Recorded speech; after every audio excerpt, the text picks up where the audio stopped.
আসসালামু আলাইকুম। সবাই কেমন আছেন? আশা করছি সবাই ভালো আছেন। আমরা আল্লাহর রহমতে ভালো আছি। আরিশা মনি ঘুমাচ্ছে। আপনাদের সাথে অনেক দিন হলো ঠিকভাবে কথা হয় না, ঠিকভাবে ভিডিও করি না। নানান সমস্যা, নানান কাজ বাজ ব্যস্ত থাকি, এই আর কি। আজকে আপনাদেরকে একটা খুশির খবর শোনাবো। আলহামদুলিল্লাহ, আলহামদুলিল্লাহ, আলহামদুলিল্লাহ। আমার ছোট বোনটা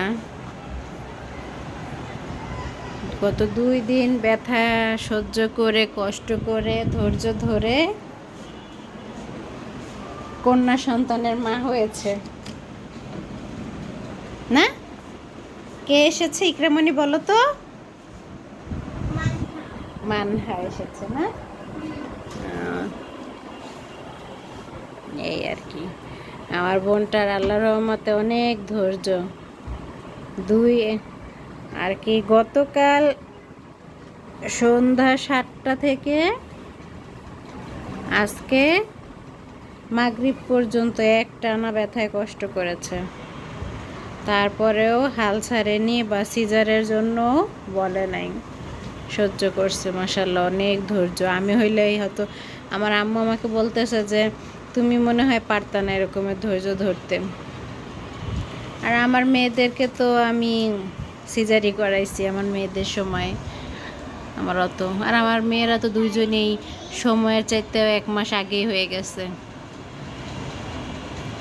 সবাই আমার বোনের জন্য আর বোনের বাচ্চার জন্য দোয়া করবেন। তুমি এখন কি পড়ছো?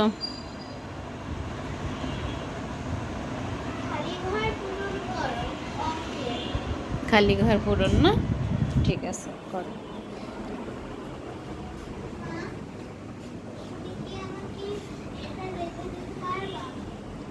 হ্যাঁ, আসতেছি। অনেক দিন যাবৎ ঘরেরও কাজ বাজ আমি তেমন কিছু করি না। রান্না করেছিলাম মুরগি, ওই হাসপাতালে খাবার পাঠাইতে হয়েছে। লাল শাক ভাজি শেষ। আর এই যে আমার বোনের জন্য কালিজিরা ভর্তা করে রাখছি, ওর জন্য খাবার পাঠাবো এখন। এই আর কি।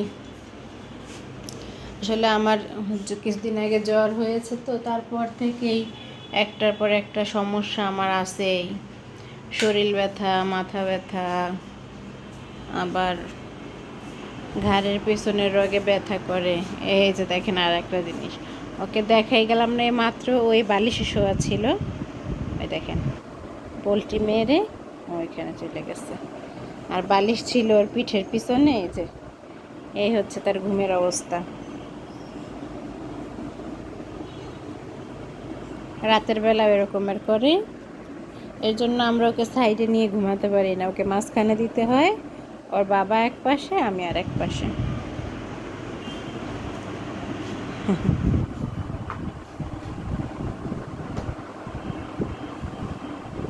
এই তো অবস্থা। আর বাহিরে তো মনে হয় এখন রাতের বেলা ঠান্ডা ঠান্ডা পড়েই যায়। এই যে এখানে ঠান্ডা একটা পরিবেশ। শীতের দিন তো চলেই আসছে।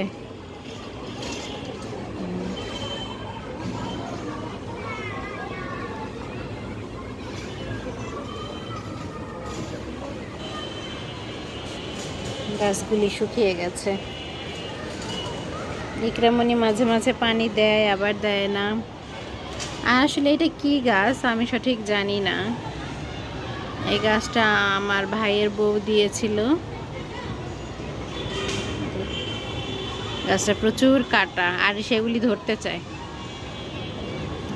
কাটাগুলি খুবই ধারালো, আমারই ব্যথা লাগে।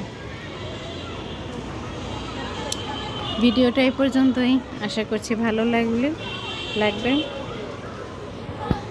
ভালো লাগলে পাশে থাকবেন, চ্যানেলটা সাবস্ক্রাইব করে দিবেন।